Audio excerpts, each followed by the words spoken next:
নমস্কার বন্ধুরা, আজকে আমরা বানিয়েছি বেগুন সুন্দরী।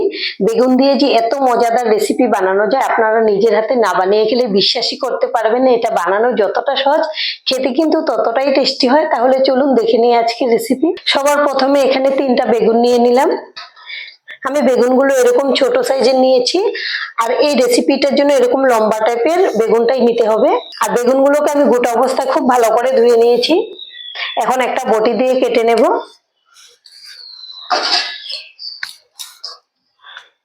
এরকম করে ধরে প্রথমে 2 ফালি করে নেব, আর বোটার অংশটা কিন্তু থাকবে।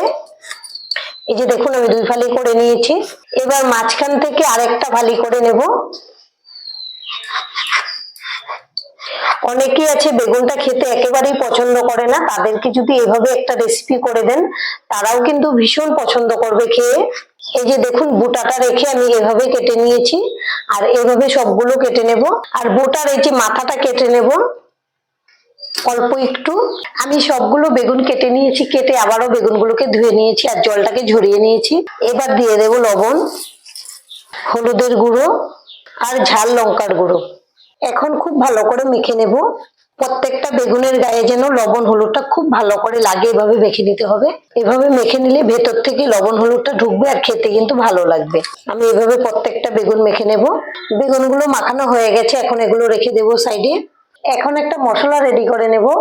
নিয়েছি জিরে গুঁড়ো, ধনে গুঁড়ো, ঝাল লঙ্কার গুঁড়ো, কাশ্মীরি লঙ্কার গুঁড়ো আর হলুদ গুঁড়ো। এখন জল দিয়ে মশলাটাকে খুব ভালো করে গুলিয়ে নেব। এভাবে মশলা আগে থেকে গুলিয়ে রান্না করলে কিন্তু রান্নাটা খেতে অনেক বেশি ভালো হয়। মশলাটাও গুলানো হয়ে গেছে, এটাকেও রেখে দেবো সাইডে, এটা আমাদের পরে লাগবে। এখন একটা মিক্সিং জারে নিয়ে নেব টমেটো কুচি। এখানে আমি ছোট সাইজের 2টা টমেটো কুচি করে নিয়েছি। যেহেতু নিরামিষ রান্না করছি, পেঁয়াজ রসুন কিছুই দিব না, সেজন্য গ্রেভির জন্য কিন্তু একটু টমেটো দিতে হবে, তাহলে খুব ভালো হবে। দিয়ে দিলাম 5-6টা কাঁচা লঙ্কা। ঝালটা আপনারা আপনাদের পছন্দ অনুযায়ী কম বেশি করে নিয়ে নেবেন। আর এখানে নিয়েছি আদা কুচি। এখন ঢাকনা লাগিয়ে এটাকে খুব ভালো করে পেস্ট করে নেব। এখন গ্যাসে একটা প্যান বসিয়েছি, প্যানটাকে খুব ভালো করে গরম করে নিয়েছি। এবার দিয়ে দেব সাদা তেল। তেলটাকেও গরম করে নেব।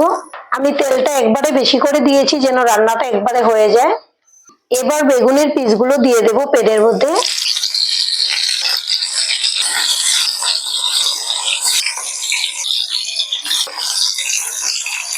গ্যাসের ফ্লেমটা মিডিয়ামে রেখেছি।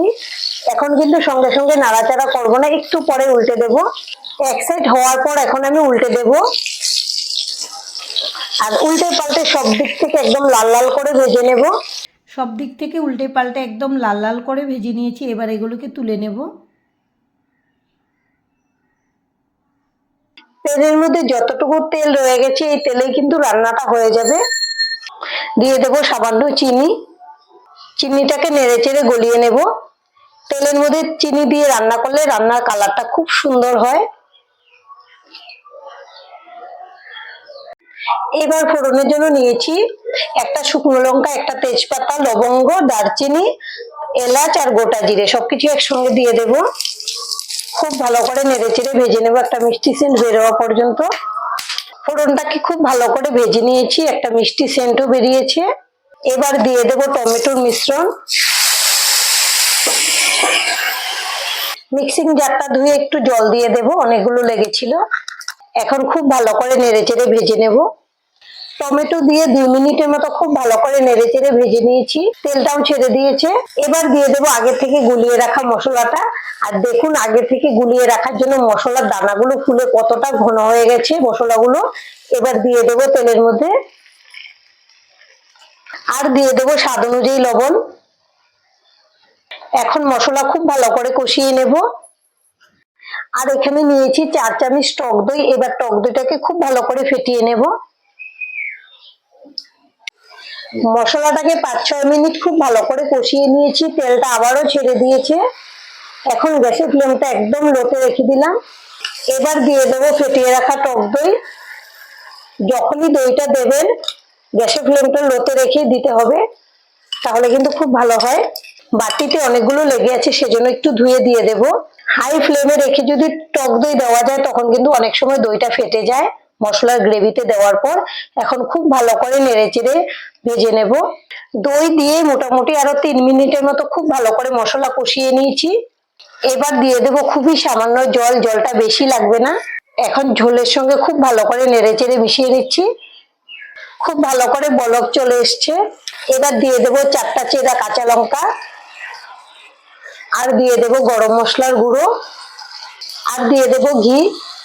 যেহেতু নিরামিষ রান্না, ঘি দিলে কিন্তু খুব ভালো সেন্ট হবে। এখন নেড়েচেড়ে মিশিয়ে নেব। এবার একটা একটা করে বেগুনের পিসগুলো দিয়ে দেব। আপনারা যে কোনো নিরামিষ দিনে যদি এই রেসিপিটা করে খান, খেতে কিন্তু দারুণ লাগবে। আর আমাদের আজকের এই রেসিপিটা দেখে যদি আপনাদের ভালো লাগে, একটা লাইক অবশ্যই দিয়ে দেবেন। আপনাদের একটা লাইক আমাদেরকে অনেক উৎসাহ দেয় নতুন নতুন ভিডিও বানাতে। আর আমাদের চ্যানেলটিকে সাবস্ক্রাইব করে নেওয়ার জন্য অনুরোধ রইল। আমি সবগুলো বেগুনের পিস দিয়ে দিলাম। এখন খুব হালকা হাতে একটু নেড়ে দেব। এগুলো কিন্তু বেশি ঘাটা যাবে না, তাহলে আবার বেগুনগুলো ভেঙে যাবে। আর বেগুনগুলো দিয়ে কিন্তু খুব বেশি রান্না করার দরকার নেই, হালকা রান্না করলেই হয়ে যায়। আপনারা ভাত, রুটি, পরোটা সবকিছুর সঙ্গে এগুলো পরিবেশন করতে পারবেন, খেতে কিন্তু দুর্দান্ত হয়। আমি খুব হালকা হাতে এগুলোকে উল্টে পাল্টে দিচ্ছি।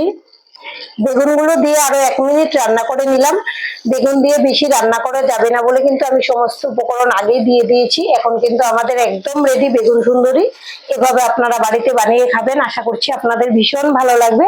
আর আজকের ভিডিওটা এখানেই শেষ করব। সবাই ভালো থাকবেন, সুস্থ থাকবেন, ধন্যবাদ।